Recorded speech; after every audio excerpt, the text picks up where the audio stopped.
put your hands together for Zach Hijali. What's up, Hawaiian Brian? How are you guys doing? As if you haven't heard that question 30 times tonight.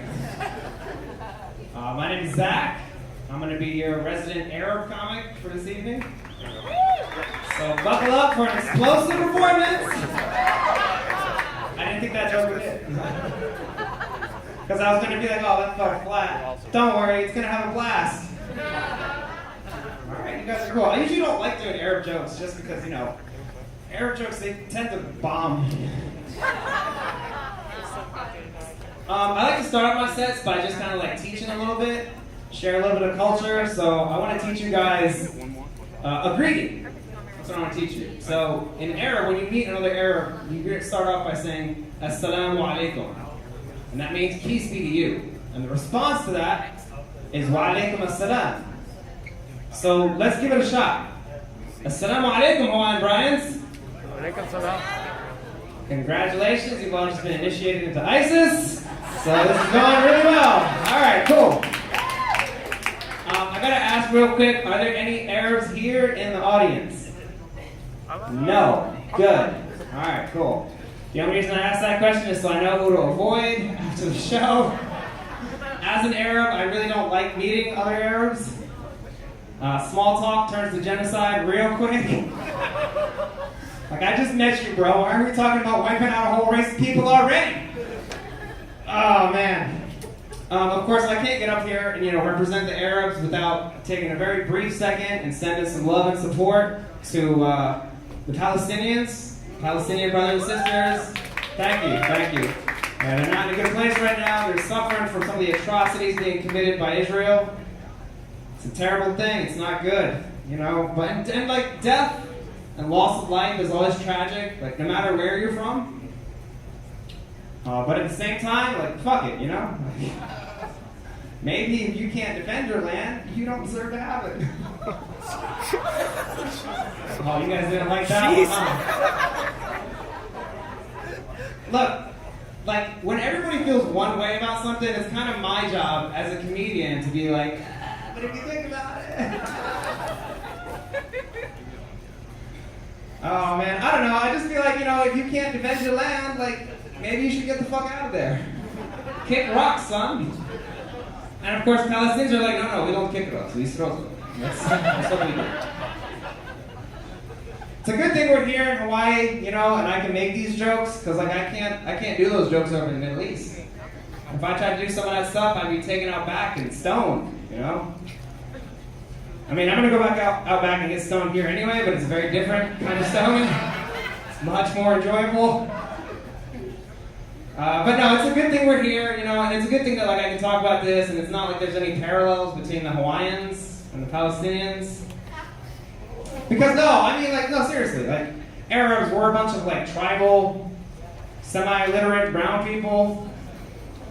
We live in hot and sandy geographic locations. Kinda have some problems defending our land. And luckily, none of that applies here.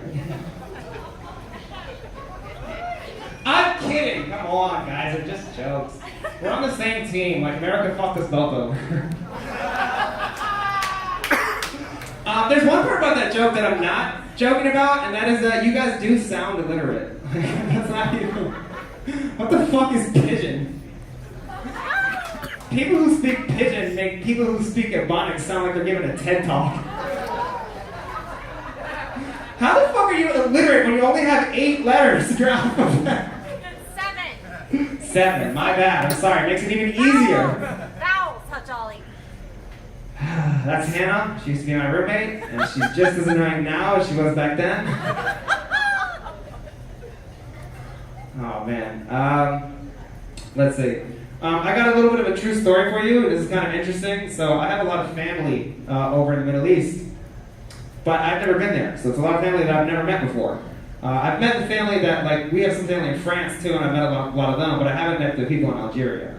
So my dad was trying to get me to come out to Algeria. He wanted me to move there. And he was like, why don't you, move here and just marry your cousin? I mean, it's still acceptable over there. It's not weird. right? But I grew up in like Western culture, and so to me, just the concept, the idea of like marrying your cousin, that's fucking disgusting. That's repulsive. So his pitch to me was basically like, listen, you come here and you marry your cousin, she'll take care of you, she's obedient, she'll cook, she'll clean, you have nothing to worry about. She's not like any of these American women, you know? They wear bikini, they go outside, they show themselves off, then they cheat on you, they take all your money, and then they leave. And to his credit, he's right about that. I mean, I can't fault him there. But still, I was like, what the fuck is wrong with you? Like, I'm not gonna marry my cousin? You out of your fucking mind? And then I saw a picture of her. Turns out she's pretty fucking hot. She would be like way out of my league in any first world country.